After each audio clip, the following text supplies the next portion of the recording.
That's a lot to talk. Who's this? Selfie, Charlie.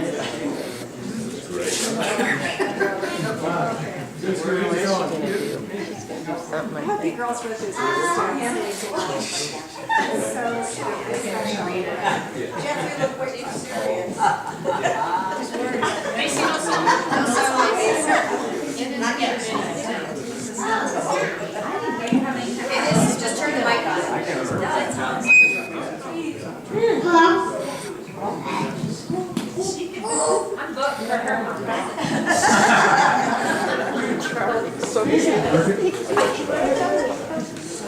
Okay, I'm Kent, I'm Lisa's husband, and I have a toast.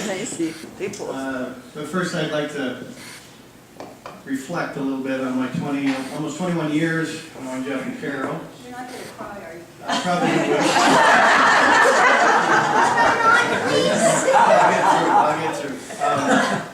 I didn't see much of Jeff the first probably 15 years in the family. I didn't know if he was my hero or what, but I'd get up in the morning, he'd be gone. He'd either be at work or up at the loved ones. I learned pretty quickly who the loved ones were. It wasn't the family here, it was the people in the men's grill. And then I found out that he'd get up early often and he'd go to work, and then Carol would get up and she'd make him breakfast every morning. I thought that was a pretty cool thing. I wasn't sure how I could get Lisa to do something. It never really worked. I never figured out how I got to do it. Don't they all?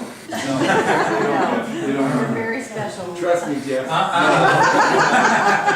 So I thought, well, that's maybe how marriage works, is everybody has their own roles, and they've got certain priorities, and it all seems to work for each other. And so we went along to another 10, 15 years of kind of observing the family, and one of the things that I noticed over that time was that there was a great deal of things that were unsaid that meant people cared.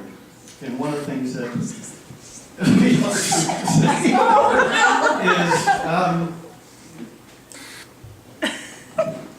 is this is an emotional thing for me, because I remember when you were Want a beer? when you were diagnosed with cancer. And I remember Jeff, he became a much nicer man.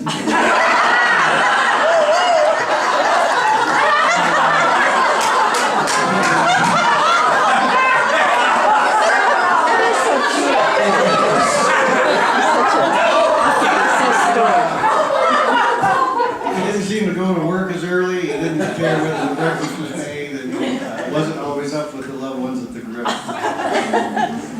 And it's at that point when I realized that there was just so many unspoken things that happened over 50 years of marriage that some don't need to be said. So cheers.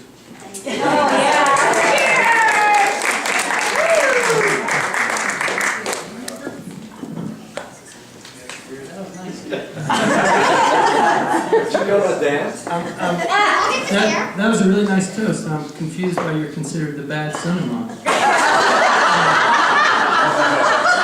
Typical politician response. So, I'm a little confused here at the moment because I thought like that sounded like a really nice toast, and I thought this was more Seinfeldian, and this was like Festivus and airing of grievances for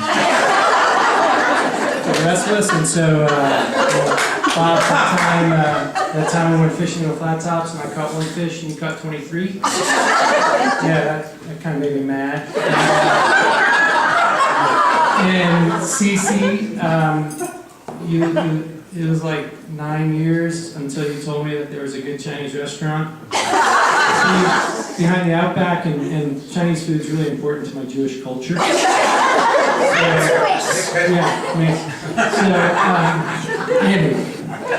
in all seriousness, and it's interesting because Kit and I, we didn't talk at all about our toast in all sincerity. And yet my toast is starting with a toast to, as odd as it might sound, to you having cancer. Because observing that situation and that experience for our entire family was the recognition that that experience allowed all of us to become aware of how much we all meant to each other. And it certainly also made it aware of how much you guys meant to each other. And it seemed to be not a shift, but a clarity that was really profound. And that, you know, I look at you guys now and the ability to, you know, we sit at dinner tables with 3 generations strong, and the two of you sit there and tell us things you're thankful for in life as we go around the table, and you look at your grandkids, and you look at, you know, my kids, and you say the things that you admire in them, and then you go to Keating and Kale, and you say the things that you admire in them. It's a little hard to come up with stuff for Kale. Still, Keating's got enough that he covers it. And I think what you showed was this guidance to us, that in the face of adversity and challenges, that you know, great things can come from that, and it makes me, you know, toast that situation that occurred, and obviously you're kicking its ass. Careful around the kids. Write that off. So I wanted to toast that. I also wanted to toast that. I think it's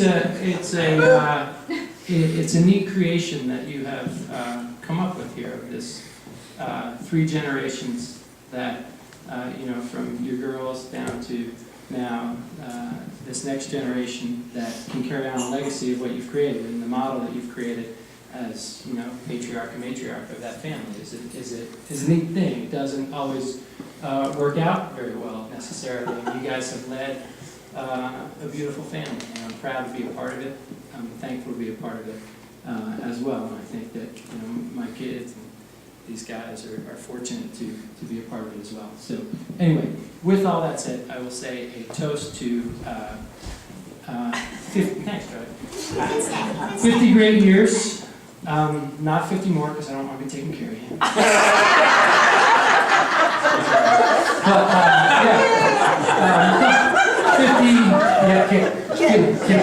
50 great years, and many more years of health, happiness, and love for all